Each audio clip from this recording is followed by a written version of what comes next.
Ist das meine Sonnenbrille? Ah nein, das ist mein Mikrofon. Das ist wirklich mein Mikrofon, gell? Ja.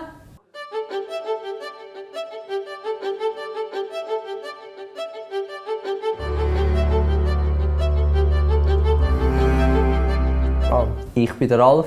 Ich bin ja eigentlich Student, aber ich arbeite nebenbei noch bei Watson. Und ich rege mich extrem auf über euch unökologischen Menschen da draussen. Es gibt ganz viele Leute, die einfach um die Umwelt scheissen.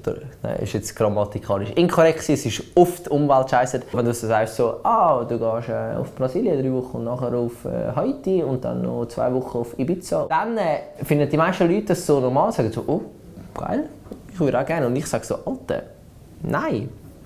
Muss nicht sein. Ich meine, irgendwo im Nordpazifik hat es Inseln, die schon jetzt unter den erhöhten Temperaturen verursacht durch Klimaerwärmung so ein bisschen am scheuch versaufen sind. Und wir hier in Europa finden dann, ist mir scheißegal. Es ist jenseitig!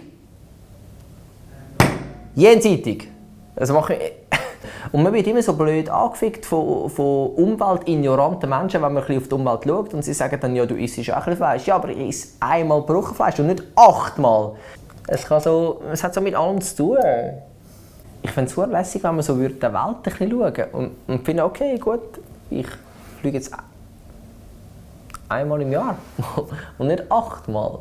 Irgendwie, man muss doch einen Mittelweg finden zwischen dem eigenen Glück und dem Glück vom restlichen Planeten. Und mega oft ist man dann eben so der Idiot und so, und es heisst dann so, ja, du bist ja der Uni-Student und so, und du und Alter hat mal die Ohren. Nein! Das stimmt nicht, weil was mache ich eigentlich? Fuck.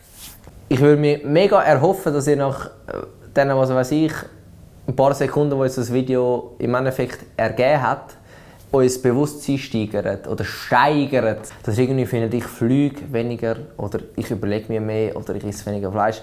Irgendwo, dass so ein Diskurs stattfindet bezüglich dem Thema Klimaerwärmung, Umweltverschmutzung und so weiter und so fort. Das würde ich mir ganz, ganz fest wünschen.